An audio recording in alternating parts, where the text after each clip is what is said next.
Til að eiga rétt á þjónustu hjá VIRK þarf einstaklingur að vera með vottaðan heilsubrest og beiðni læknis þjónustu hjá VIRK.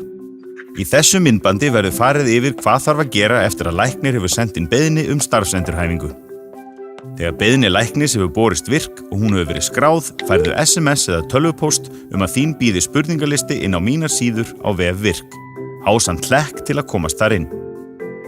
Rafræn skilríki eru nauðsynleg til innskráningar á mínar síður VIRK.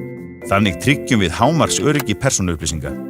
Rafræn skilríki má nálgast hjá skilríki.is, í bönkum og hjá símanum. Þegar komið inn á mínar síður þarftu að byrja á að staðfesta upplýst samþykki.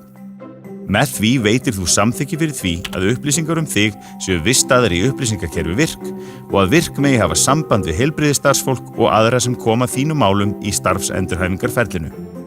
Nú getur þú byrjað á að svara spurningalistanum líðan þín og stöðu.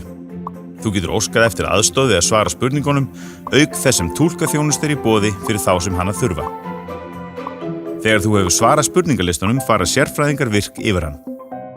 Skýr svör við spurningalistunum nýtast þeim til að taka afstöðu til þess hvort að starfsendurhæfing sé sá vettvangur sem henti best á þessum tímapunkti eða hvort önnur þjónusta gæti átt betur við. Leið og niðurstaða VIRK liggur fyrir, færðu skilaboð að fara inn á mínar síður. Þar getur þú kynnt þér niðurstöðuna og fengið leiðbeiningar næstu skref. Á meðan beðið eftir viðtali hjá ráðgjafa VIRK eða eftir ráðleggingum aðra leiðir sem í boði eru, mikilvægt að vera eins virkur í sínu daglega lífi og heilsan leyfir. Nálgast má ráðleggingar á virk.is undir beðið eftir þjónustu.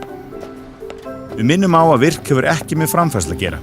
Staða á vinnumarkaði ræður því hvaðan framfærslan kemur. Ef þú ert ekki viss hver staða þín getur stéttarfélagið þitt veitt nánari upplýsingar réttindi þín. Upplýsingar framfærslu má einnig finna á virk.is.